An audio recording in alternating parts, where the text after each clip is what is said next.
So let's talk a little bit about disability justice. A lot of our followers here and a lot of people in the chat do suffer from disabilities and are on disability, but disability rights are often left out of campaign conversations, but not here on this platform. What would you do in the Senate to improve access, equity, and dignity for all disabled Americans? Well, so I was disability coordinator for the National Park Service Intermountain Region.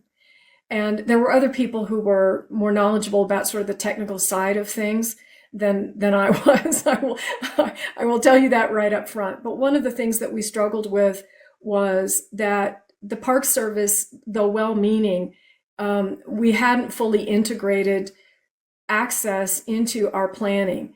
And we did pretty well on the physical side of things, like, curb cuts and accessible restrooms and doorways and those sorts of things. But the programmatic side, where we needed to make materials accessible to people with various disabilities, that was where we struggled, because it wasn't as easy as just designing a building to do a certain thing.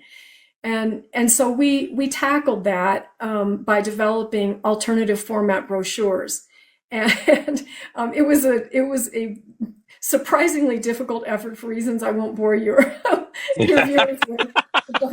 But, it kind of goes to the point that I think you're driving at, which is that the concerns of people with disabilities are not automatically folded into the day-to-day operations of, probably any organization, but certainly a large agency is not likely to be on top of that the way they should.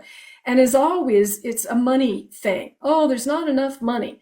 But and what I tried to argue was, well, that's a function of the priorities that you set, right? I mean, if you find money to do other things, but you don't find it to do this, well, that's not okay. And I feel that way about a number of marginalized communities, including Native peoples. There's not enough money to fully fund the Indian Health Service. Baloney. There is. Do it.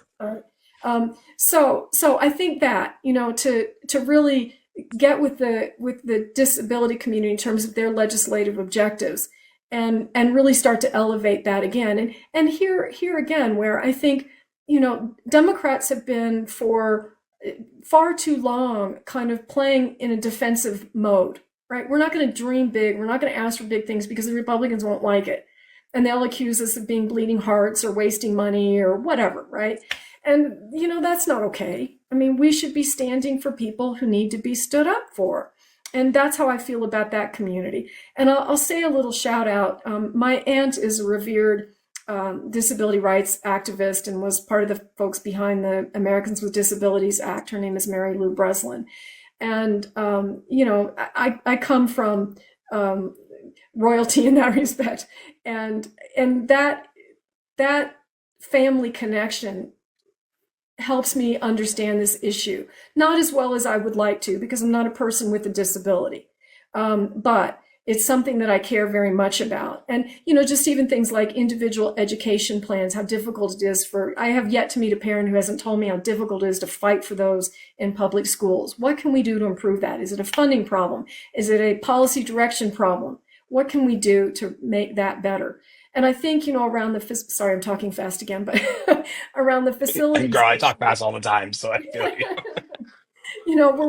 I think that Congress could direct federal agencies to ensure that any new facilities, any new programs that are implemented are compliant, because the ADA doesn't strictly apply to the federal government. There are other laws that do, but there's a lack of kind of pressure to actually bring the federal government into compliance, and I think that could be changed.